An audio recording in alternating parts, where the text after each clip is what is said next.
Hi everyone. The next topic is from the thermodynamics is determination of activity coefficient from vapor pressure measurement. So it is very important for the long question. It has two cases. First case, from the ideal solution, the chemical potential is expressed in terms of mole fraction is mu I is equal to mu I naught plus RT ln xi. It is equation number 1. Next, for the real solution, the chemical potential is expressed in terms of activities. Mu I is equal to mu I naught plus RT ln ai, where A is activity, x is mole fraction. From the Raoult's law, Pi is equal to Pi naught xi, where x is mole fraction, P naught is vapor pressure and P is partial pressure.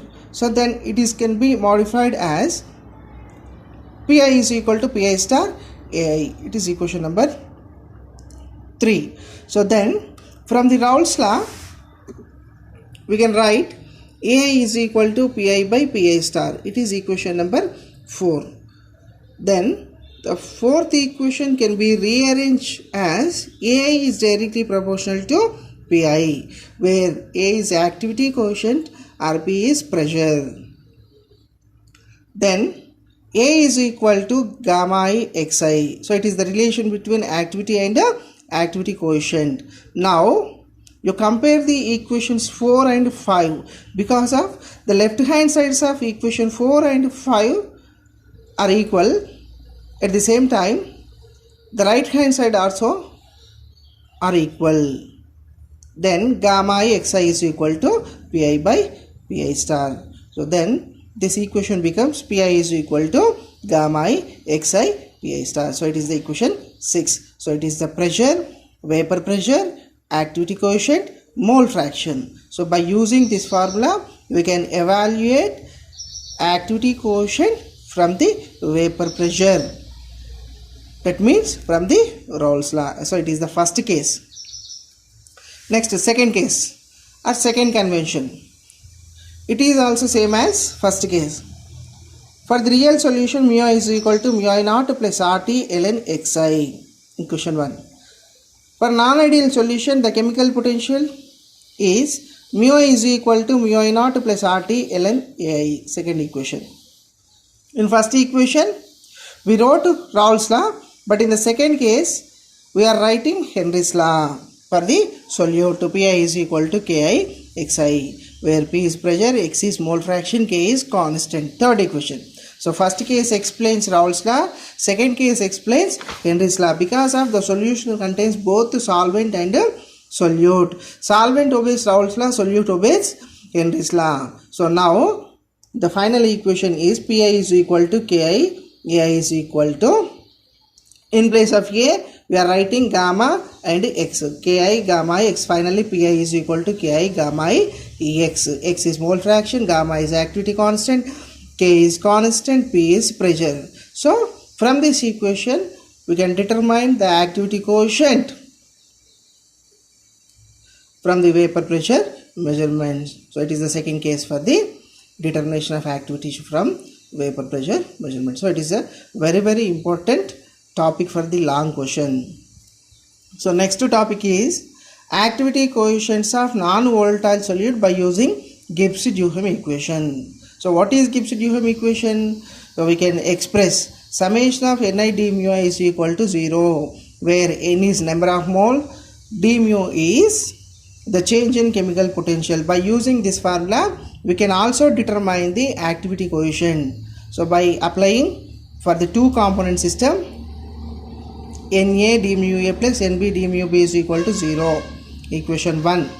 So dividing this equation with Na plus Nb, then this equation becomes Xa into d mu a plus Xb into d mu b is equal to 0. It is equation 2. So we know that the relation between mu a is equal to mu naught a plus RT ln gamma a plus RT ln Xa. Third equation. So this equation can be differentiating. d mu a is equal to RT dln gamma a plus RT by XA dXA. It is equation number 4. So the chemical potential for A component, and similarly we can write the chemical potential for the B component. So it is d mu B is equal to RT d ln gamma B plus RT by XB dXB. It is equation 5. Substituting d mu A plus and d mu B in equation 2 gives, after dividing by RT, we get XA d ln gamma A plus dXA plus XB d ln gamma B plus dXB is equal to 0. It is equation 6. Since XA plus XB is equal to 1, we have dXA plus dXB is equal to 0. The sum of mole fractions of two components is always 1. By differentiating this equation, we get this value. By substituting this value in this equation, we get this equation XA d ln gamma A plus XB d ln gamma is equal to 0. So then this equation can be rearranged as d ln gamma B is equal to minus half XA by XB d ln gamma A, 7th equation.